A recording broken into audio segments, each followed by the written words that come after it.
Hi, Crime Junkie jury. I'm Lauren Conlin, and this is your daily Diddy Digest. We are on day 18 of the United States versus Sean Combs.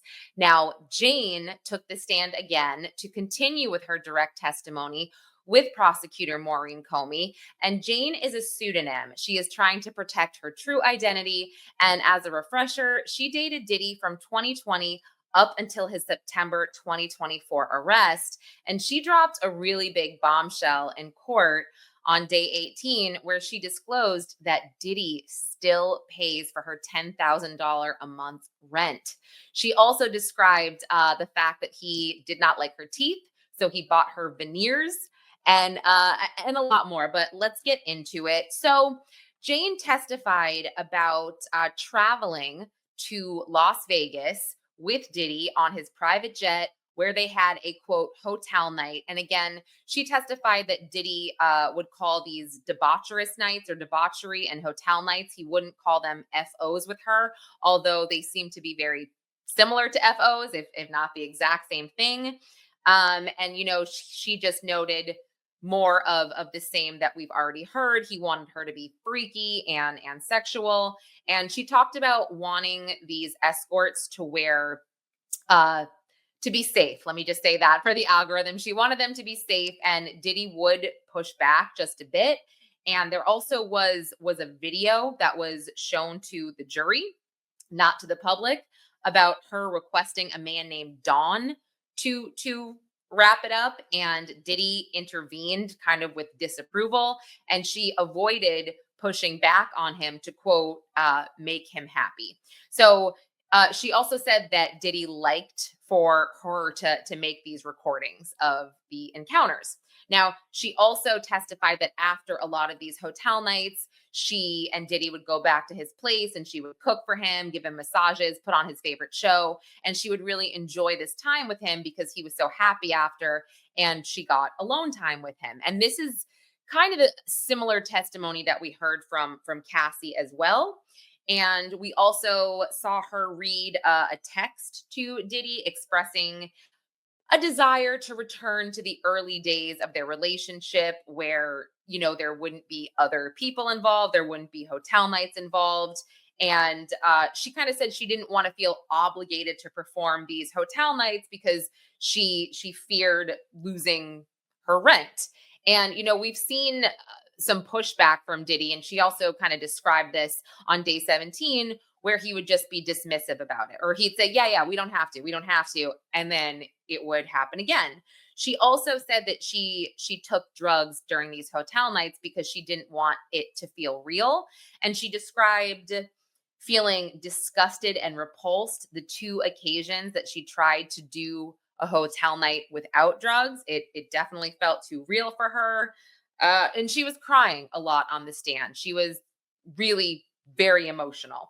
And she talked about once where she cried during a hotel night with an escort named Paul. And Diddy had kind of yelled at her and told her to stop crying, and also forced her to text Paul after this. And she describes texting Paul this apology that she kind of had to text per Diddy, where she told him, I'm not a robot. And on another occasion, she actually had sent him a photograph of her bloody tampon to prove she had her period because he wanted her to participate in an all-star type of hotel night with 3 or 4 men. And she just said, I'm on my period. It started early. And he responded by essentially saying he was mad at her and to not ask for money again. But she texted him again, I'm not a liar, a cheater, and I'm not a sex robot. And we also heard text messages from her to Diddy saying that, or I'm sorry, they were almost journal entries on her notes app, which, by the way, Agnifilo is trying to get these excluded because he's saying there is no relevance, and the government says that this goes to her state of mind. So she reads journal entries off of her notes app, and they say things like, you lied because you want to use me for the night, and anything out of these hotel nights, I'm a joke to you. She also talked about feeling uncomfortable because she had to at one point transport ecstasy in her suitcase when she was going to meet him somewhere. And she said she was very uncomfortable with that. She testified that when he would run out of drugs, he would have his staff or security, whoever, go pick them up. She talked about witnessing him pay escorts up to $4,000 cash. The jury saw multiple pictures. I think it was 15 photos of hotel nights. And per USA Today, some of the jurors were kind of closing their eyes. Again, I was not there for Friday's testimony. I had a personal matter. So I am going off of transcripts and other outlets. But yes, USA Today said that some of the jurors kind of closed their eyes. Um, she also talked about, again, describing her having to choose her first hotel night entertainer.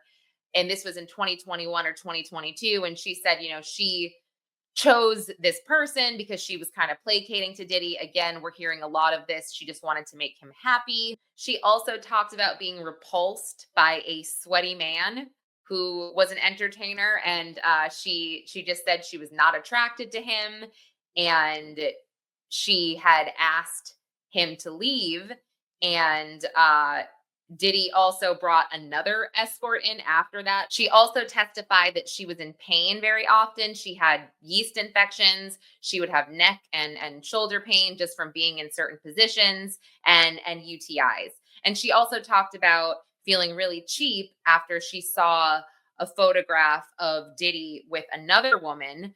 And this was in 2022 after her birthday. And by the way, her birthday, she kind of testified that she was sort of sucked into doing this freak off when it was supposed to be just the two of them. And he had set up a hotel night for her, and she obliged because she loved him so much, and also asked this escort to wear a condom, but like did it kind of through tears. And then, by the way, Diddy was supposed to make it up to her on another occasion, but then that also turned into a hotel night. So she saw him with another woman going to Turks and Caicos, and she texted him saying, it made her feel really cheap and that she was upset and she did not want any more of these nights. And she also said that she didn't text him for 13 days and she just gave him the silent treatment after pushing back on the birthday hotel night.